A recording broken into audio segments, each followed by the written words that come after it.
Okay, magandang araw po sa ating lahat at panibagong vlog, panibagong updates na naman ang gagawin natin, no? Hindi tayo nakapag-vlog kaninang hapon kasi po may inaayos kami sa bahay yung settings ng aming solar panel, no? Na busy kami dun eh.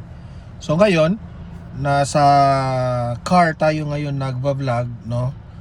Kagagaling lang namin nag-coffee. So pag-usapan natin itong si former President Duterte.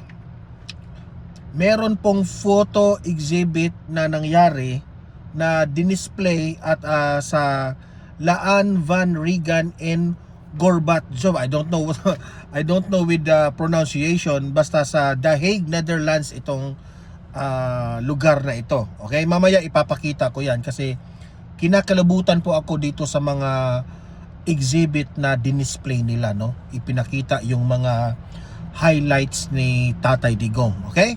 Mamaya ipapakita ko yan sa inyo. Ito, pangalawa nating pag-usapan, Vice President Inday Sara Duterte. Sinagot na ang ilan na mga updates patungkol kay Tatay Digong sa loob ng kanyang detention cell, no? At pinag-usapan rin niya yung kanyang birthday. Okay, mamaya ipapakita ko sa inyo. Heto pa, itong si Senator-elect Rodante Marcoleta palabas rin ng kanyang saloobin, nag-speech doon sa The Hague. Okay? So ayan, abangan natin yan kasi alam nyo naman, basta si Marcoleta na ang mag-speech, medyo intense yan. Okay, mamaya.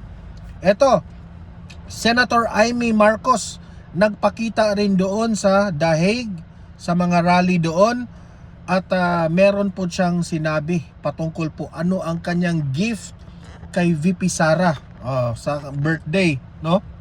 Mamaya pakikinggan natin si Senator Amy Marcos. Teka muna guys, ang sobrang lamig dito sa loob eh. Ayan. Heto, at last but not the least, ipapakita rin natin sa inyo ngayon itong update patungkol po kay Congressman Arnie Teves. Okay, ano na ang nangyari sa kanya? Okay? So, yun po ang mga pag-uusapan natin, pero bago ang lahat, bago natin ito pag-uusapan, help me po muna na i-like at saka i-share itong ating video para guys kakalat ito sa taong bayan. Okay, sabay-sabay tayong mag-like and share sa video na ito. 1, 2, 3, go! Okay, thank you very much. And sa mga bago pa lang dito sa aking channel, mag-subscribe na po kayo para lagi kayong updated. And at the same time, yung mga cellphone po ninyo ay ma-notify yan kung meron tayong bagong uploads, kung meron tayong breaking news, o kung nagla-live mismo ang ating channel, malalaman po ninyo. Kaya mahalaga po na mag-subscribe tayo sa Donmar TV. 1, 2, 3, go! Ayan, thank you very much.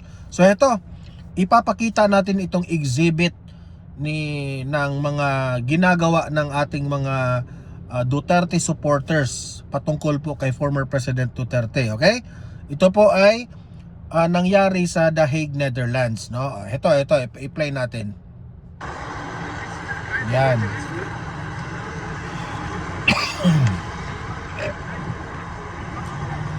Yan, I think ipinakita nila yung mga highlights sa sinabi ni former President Duterte nung time ay siya ay presidente.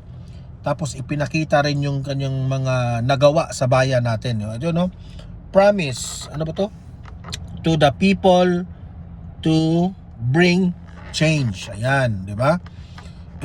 Si Tatay Digong, alam naman natin na he promises change, no? At nagawa niya yun, di ba?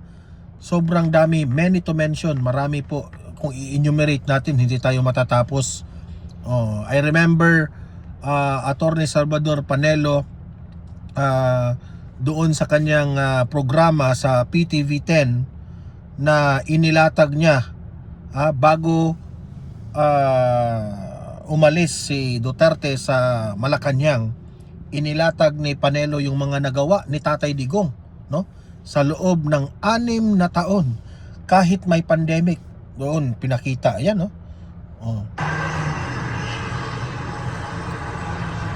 Ito rin yung famous line ni Tatay Digong, I am not a Filipino for nothing. Maraming mga supporters na nagpagawa ng t-shirt dito, no? I am not a Filipino for nothing.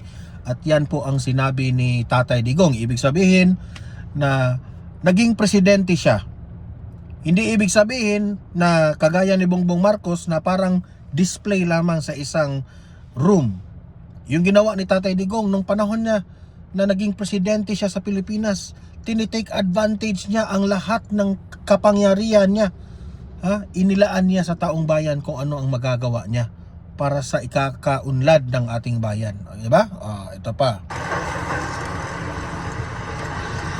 We must be proud of this, na? Kasi ginawa ito sa The Hague, Netherlands, no? Sasabihin ng mga tao doon sa The Hague, yan pala yung inyong dating presidente.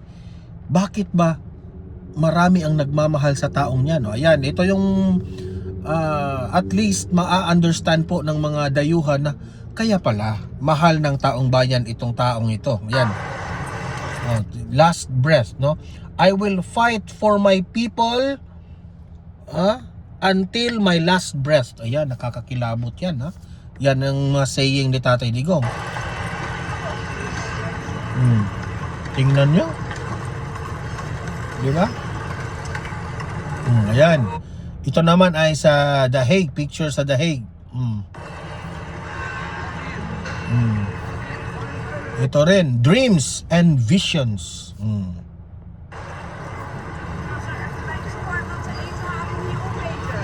Ayan, ipinakita rin ang larawan ni Tatay Digong leadership na he always show respect to the Filipino people by bowing on the stage, di ba? Ayan, no? That's an iconic bowing of former President Duterte. Ayan. Ayan. Fools, fools, if guarding the young makes us fools in their eyes, ayan, then fools we will be, no remorse, no lies. Ayan. I think nangyari ito yung bago sinabi niya ito during the election of 2016. Naalala ko pa to eh. Yan, di ko na mabasa yan, sobrang liit, no? Yan, fate has many faces. Yan. Teka muna, basahin natin to. Yan. I was elected to the presidency to serve the entire country. I serve everyone and not only one, di ba? Ayan, ang dami pa, oh. Paradise. Ayan, sinabi niya ito. Wait muna, ha? Wait muna. Ayan. I am willing to go to hell as long as the people I serve live in paradise. Imagine that one. Wala siyang pakialam kung siya ay maimpyerno. Basta ang importante kay Tatay Digong na tayong taong bayan will live in paradise. Diba? Ang galing, no? Sabi pa niya dito, I did everything in my time for peace and peaceful life for the Filipino people. Alam niyo, sa totoo lang, ang nagpapagulo yung mga kalaban ni Tatay Digong yung mga inggit sa kanya. Yan. Yan, no? Back to back pala yan, no? Ang dami pa sa likod, oh. And I assure you of the government's protection. But I get things done. Ayan. Sino kaya ang nakaisip nito, no? Na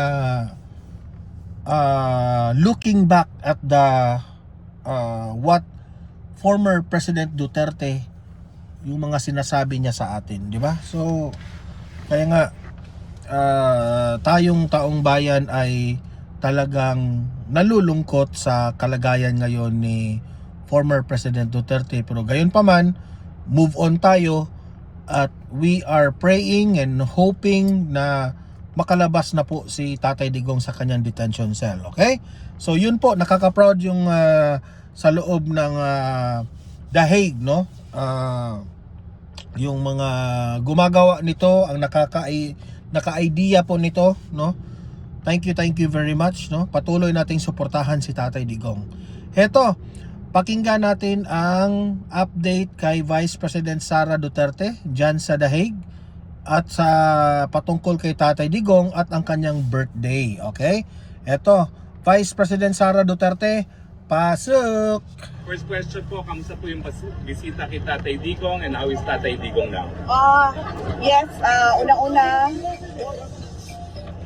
yes, okay lang yung visit.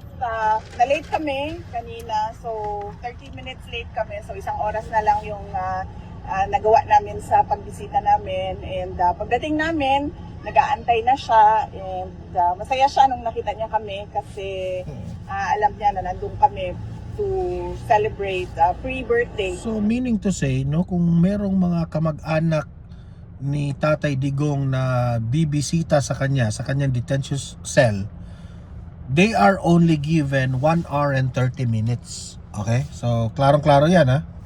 With him and with my mother. Mami Lulu. Tapos, as usual, binilhan ko din siya ng Yan po ang nanay ni Vice President Sara Duterte. Ma'am. Coke Si Ma'am Elizabeth Zimmerman. Zero, pero hindi niya ininom. Sabi niya, dalhin lang daw niya sa kwarto yung Coke Zero. Pero isa lang ang pinabili niya. Meron daw ba kayong mga news from the Philippines na na-share sa kanya at ano yung mga reaction niya sa mga news na dala-dala niyo? Yes, nag-share ako ulit. Na-share ko na noon sa telephone call, pero shinare ko din ulit sa kanya na nanalo yung dalawang PDP laban na senator candidates, tapos yung isang guest candidate, si Marcoleta, plus dalawang guest candidate from Alianza.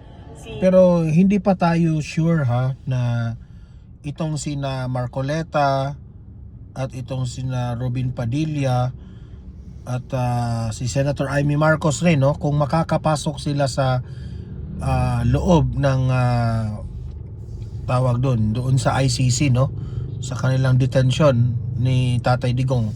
Kasi yung sa pagkakaalam ko ay ang makakapasok lang yung mga kamag-anak talaga, no, asawa, anak, mga anong tawag doon, yung kapatid, no.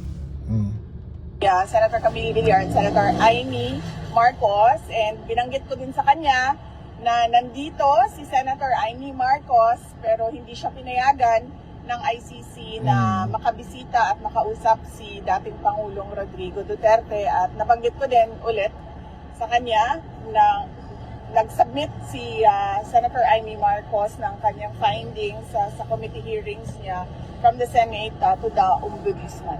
Ano po yung reaction ni Presidente?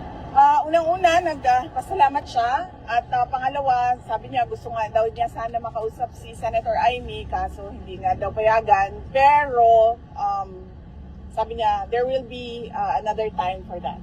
Okay. GMA?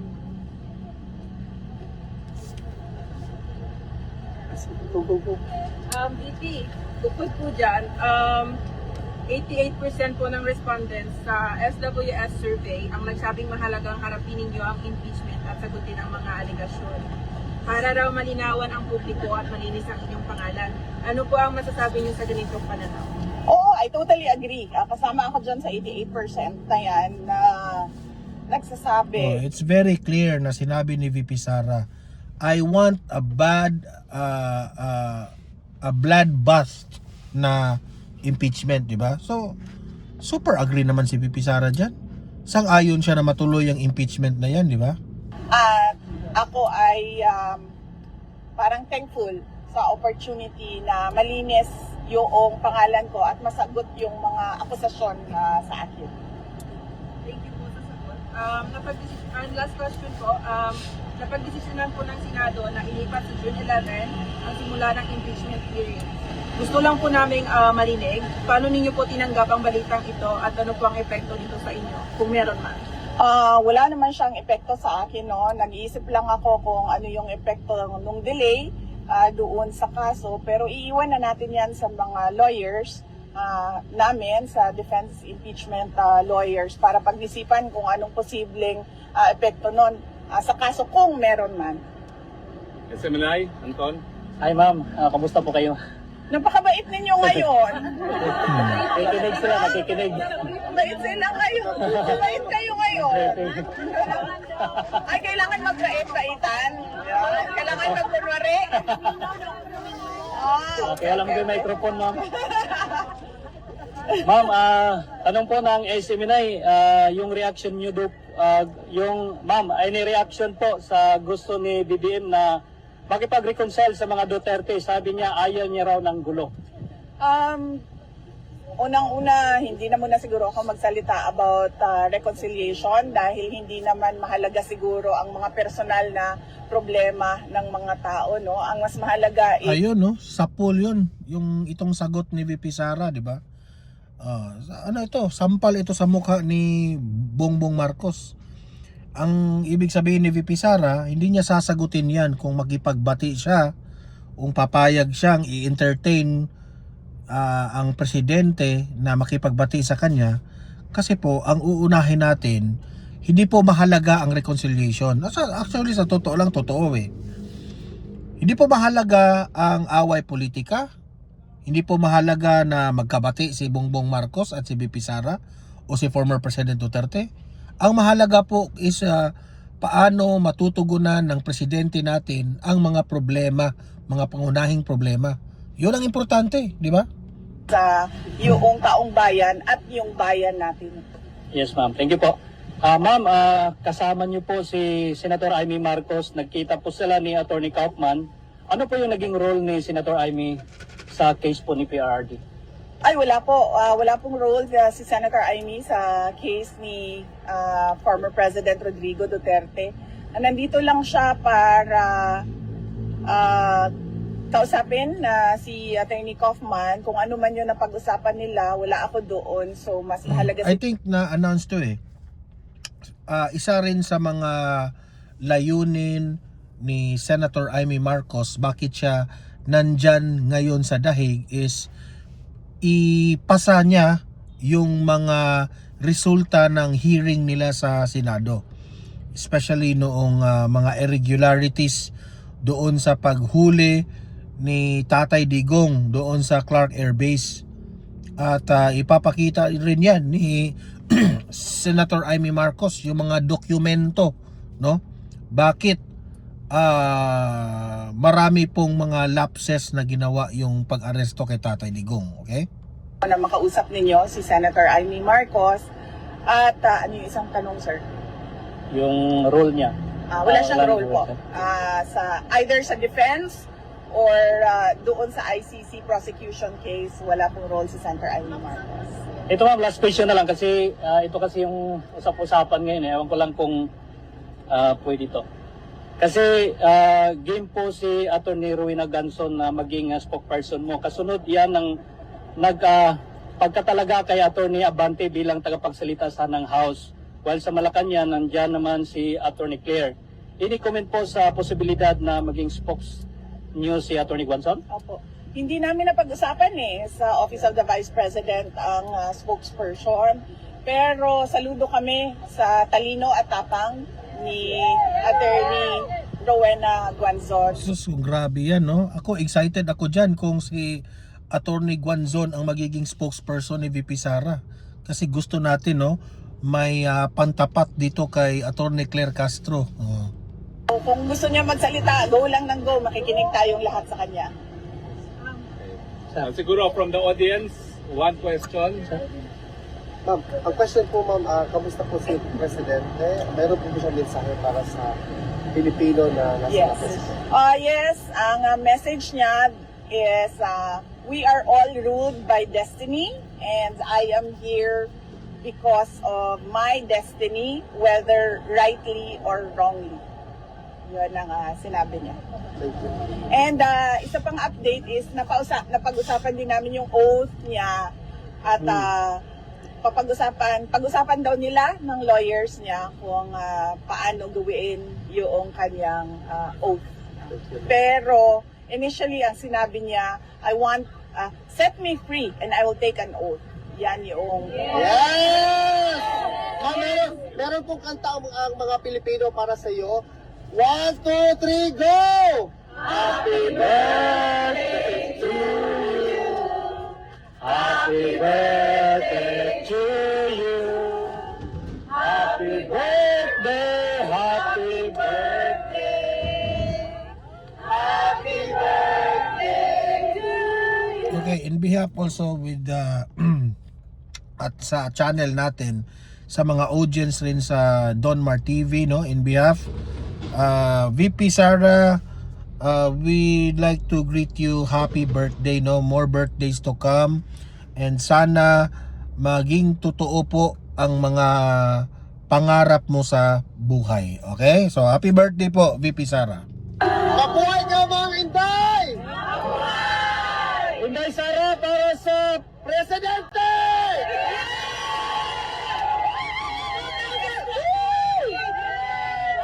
Mabuhay ka, Ma'am. Mabait sila. Mabait talaga kayo. Sabi nga sobrang formal na yung ngayon. Nag-greeting na lang. One question, ano tingin niyo sa bagong Duterte Street from Duterte Park and Duterte Forest? What do you think of the Duterte Street? Well, unang-una, mas okay dito dahil merong may shade, no? So, importante sa amin ni Alvin, ang aming putis. Dahil unang-una, mataas ang incidence ng skin cancer at pangalawa, mahirap na magdagdagan ang mga melasma natin. So, okay siya. Palagay ko lang, maganda din siya dahil nakikita siya ng mga dumadaan na mga sasakyan. So, meron tayong increased awareness. Kasi doon, konti lang ang dumadaan na sasakyan at hindi nakikita by the street yung ginagawa. At marami pang pwedeng gawin, posibleng gawin na dito dahil mas malaki yung area. Yes, Ma'am, pwede ba additional, ma'am? Kasi naghihintay po ang taong bayan kung kailan daw makakawi si PRRD. Actually, lahat tayo, no, nag-aantay kung kailan makauwi si President Duterte. At yun yung tinatrabaho ng kanyang mga lawyers na sana ay mangyari at the soonest possible time dahil kaming mga tiga Davao City ay kailangan namin ang mayor namin. Yes, ma'am. Ma'am, welcome back. We love you. Thank you, thank you. I'm happy to be back with all of you. Dahil lahat naman tayo dito ay nagpapakita ng suporta kay dating Pangulong Rodrigo Duterte. Kaya masaya ako na makasama kayo ulit. Although hindi natin gusto na pabalik-balik tayo dito sa The Hague, Netherlands dahil malungkot ang dahilan kung bakit tayo nandito lahat. It's true. Pero masaya din ako dahil nakikita ko yung bayanihan ng Filipinos at yung pagkakaisa natin sa kagustuhan natin na ibalik si Duterte at ibalik ang tunay na pagbabago. Ma'am, mabuhay ka, ma'am. Thank you, thank you. And lahat kayo ay invited bukas sa ating rally, ICC, Send Duterte Home. 9 a.m. to 12 noon sa Lan Van Regan. Sige, kayo na magsabi. Mahirap sa Lan iba Van na. Regan. Yun pala yun. Yun pala yung pronunciation yan. Lan Van Regan. Nakita natin kanina yung mga exhibit rin, di ba? Diyan yun eh.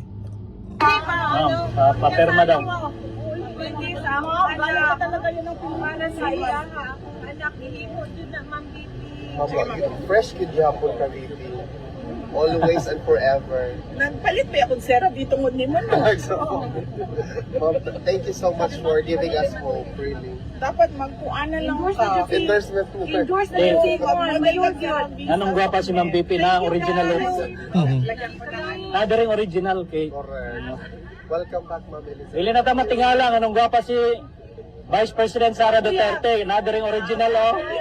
Usually ba sa gani Meron pa sa po, ano detective taking. sa mother-daughter, di ba lagi mas maganda yung anak kaysa nanay, pero sa aking kaso hindi, mas maganda yung nanay. Yes! Sabi ni Sabi Mayor, Ah. sabi niya, mas liwat. What is liwat in Ano ka? kahawig? Siya sa papa niya. Sa papa, pati ugali.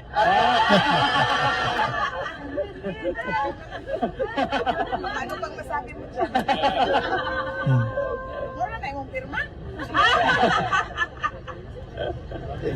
Guwapa dyan si Ma'am. Salamat na. Kani po daw, Ma'am. Anong pangalan niya, ma'am? Ay, hatangin niya sa ako, ano? Thank you. Ano sa pangalan niya, ma'am? I think sa tingin ko, mas kahawig si VP Sara kay Ma'am Elizabeth Zimmerman. Pero tama rin si Ma'am Elizabeth eh. Kahawig niya yung ugali ni tatay niya, Duterte. Ella. Ella, maraming salamat. Salamat sa iyong birthday card. Ma'am Switzerland. Mag-aral kang mabuti, mabuhay ka. May God bless you always, Ella. Thank you, ma'am. Yes. Ayan napakinggan nyo yung update galing kay VP Sara. Ngayon naman, pakinggan natin ang speech ni Senator-elect Rodante Marcoleta. Ito po, pakinggan natin. Marcoleta, pasok! Ayaw nilang itigil, nasa sa kanila. Pero kung gusto nilang mawala ang kanilang kahihiyan, itigil na lang nila. Ngayon, ayaw niyong tumigil, purbahan natin. Sige, isulong ninyo. Pareho din naman ang mangyayari. They will not be able to remove the Vice President. Itaga mo sa bato yan. Itaga nyo sa bato yan. Walang Mas lalo na kung itong si Senator Marcoleta ay magiging Senate President. No, wala na. Wala nang pag-asa. Mas lalong iiyak si Senator De Lima dito. Oh. mangyayari. The Vice President will stay as Vice President.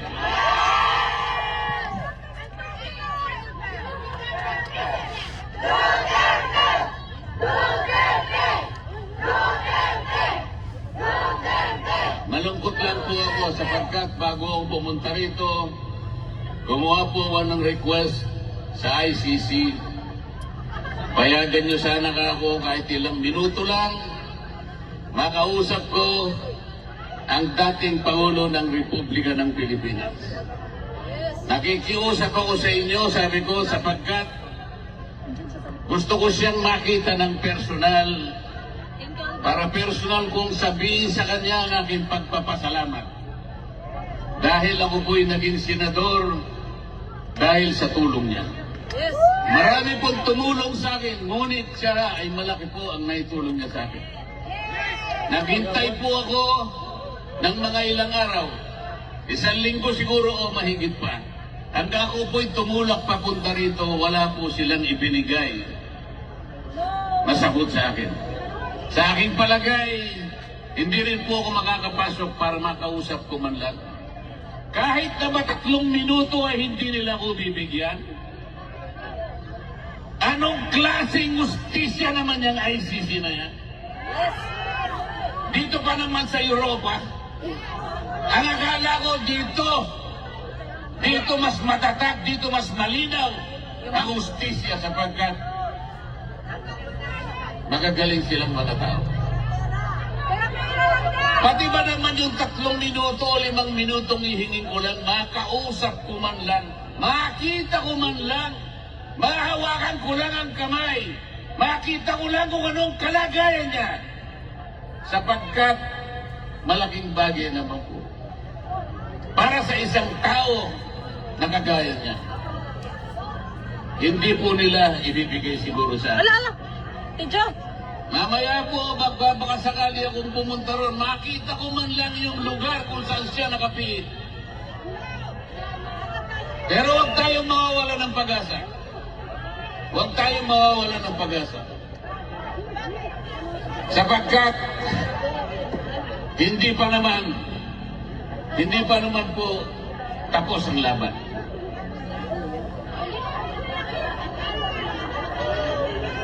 Sa ngayon po, maghintay lang po tayo. Maging matiisin lang tayo. Huwag tayong susuko. Huwag nating isusuko ang laban. Nasa panig po tayo ng katuwiran. Nasa magpanig po tayo ng batas. Alam ko po, si Pangulong Duterte malakas ang kanyang loob. Hindi siya papayag. Hindi siya masisira ng loob. Kilala ko yung tao na yun. Makikipaglaban siya para sa inyo. Kahit kanya ng kalagay niya, nakapiit siya, pero kayo ang inaalala niya. Kaya, huwag po kayong mawawala ng loob, huwag kayong mawawala ng pag-asa.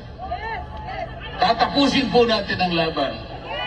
Maiuwi po natin ang Pangulong Digong. Let's bring him home. Salamat po sa inyo. Ayan, sobrang galing yung speech ni Marcoleta, ha. Nandyan pala si Marcoleta para personal na pasalamatan si Tatay Digong, no? Kahit nga 3 minutes lang, no? Sana hindi siya pinayagan, no? So I hope lang, no, na itong si Marcoleta ay mabigyan ng pagkakataon ng mga taga ICC na makita ng buong buo itong si former President Duterte. Okay, at klaro yung mensahe ni Rodante Marcoleta, ha. Kilala niya si former President Duterte na kahit nandun sa loob ng kanyang detention ngayon ay walang ibang iniisip kundi taong bayan pa rin. Okay? So, Marcoleta, mabuhay ka, no? At sana magkita kayo dyan ni former President Duterte. Ito naman, pakinggan naman natin itong speech ni Senator Amy Marcos. Okay? Senator Amy Marcos, pasok! At alam ko ang pag-uwi ng ating Pangulo, ng ating minamahal na Tatay Digong, ang siyang pinakamagandang birthday gift sa ating Vice Presidente, Inday Sara Duterte. Kaya bigay na natin ang birthday gift na Sana naman, Senator Amy, no? Birthday gift na makauwi. Sana naman personal mong sabihin yan sa kapatid mo. Siyempre, malaking bagay yan, no? Presidente ng Pilipinas makipag-ayos sa ICC na ibalik si Tatay Digong dito sa Pilipinas. Sige, gawin mo yan, Senator Amy.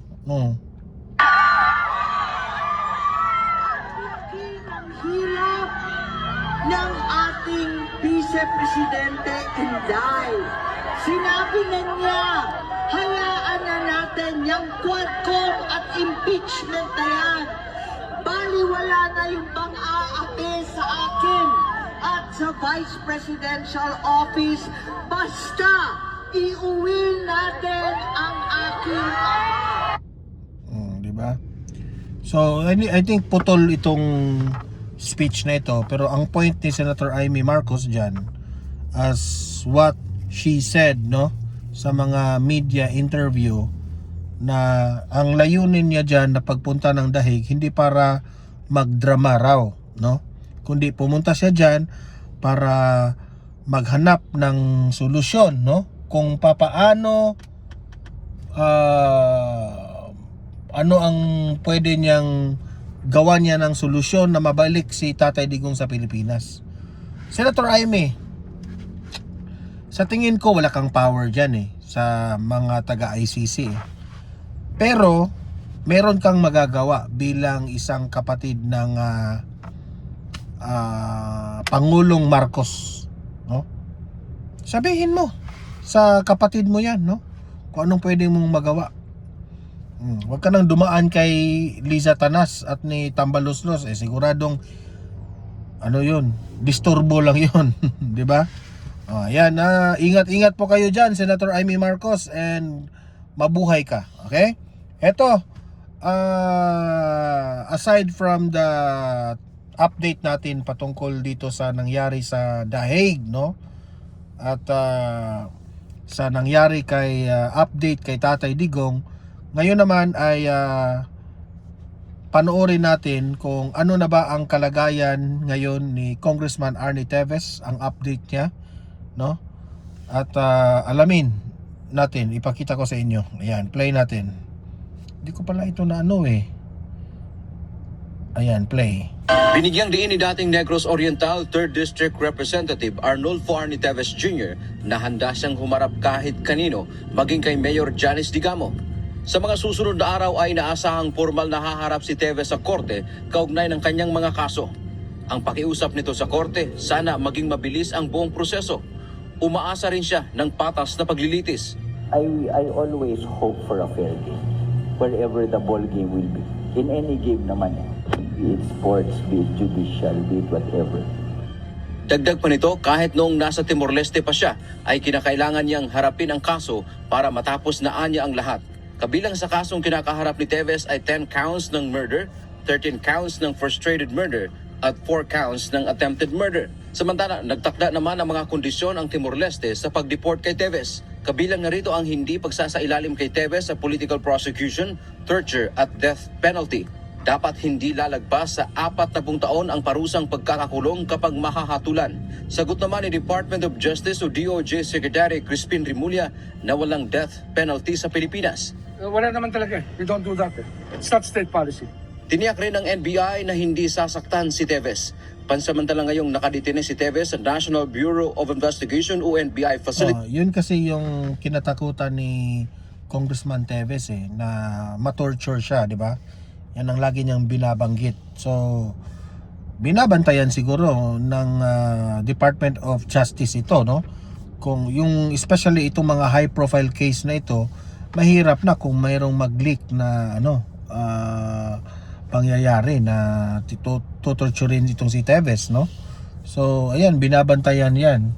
So, pakinggan pa natin. Sa Muntinlupa. Walang hokus-pokus dun sa parehas ang treatment, walang torture, walang ano pa man, no? Mahigpit ang bilin ko sa kanila na hindi na pwedeng maglalagay makakagala makakagala sa labas ang detainee. Dante Amento, UNTV News. So, yun po ang ang update po patungkol kay Congressman Arnie Teves, dating congressman. Okay, expelled Congressman Arnie Teves. Kasalukuyang nasa Muntinlupa siya ngayon. Okay? So syempre, ang mga attorney nitong si Teves ay doble kayod sa trabaho dito. At least masimula na ang kasong ito, no? At alam naman natin sa kampo rin ng mga nabiktima, no, sa wala pa naman hindi tayo makapagsabi niya na guilty or not guilty si Teves. Yung mga ebidensya ipipresent rin, no, sa kampo ng mga doon sa mga nabiktima, titingnan yan ng Department of Justice at sa korte, no, titingnan yan kung mabigat ba yung ebidensya. At ang depensa rin ng Teves na kampo, no? Ano ang kanilang rebuttal diyan? Ano ang magiging answer nila sa mga pag-aakusa sa kanila, no? So hintay-hintay lang tayo because this is a high profile case, no? At sa ngayon yun, nasa Muntinlupa na yung hinahanap yung si Congressman Teves. Okay? So, sa mga itinalakay natin ngayon, libre kayong mag-comment, mag-react at usap-usap tayo sa comment section. Don't forget na i-like at saka i-share itong video natin para guys kakalat ito sa taong bayan. And sa mga bago pa lang dito sa aking channel, mag-subscribe na po kayo para lagi kayong updated sa ating mga balita. And meron tayong pangalawang channel, Donmar TV, Balitang Totoo. Mag-subscribe rin kayo doon kasi ang daming mga videos doon na ina-upload na hindi nyo makikita dito sa main channel natin. Okay? At sa mga audience ko dito sa Donmar TV, see you in my next video. See you in my next live. Have a great day, have a great night. And God bless po sa ating lahat. Mabuhay ang Pilipinas. And God save the Philippines. Bye-bye.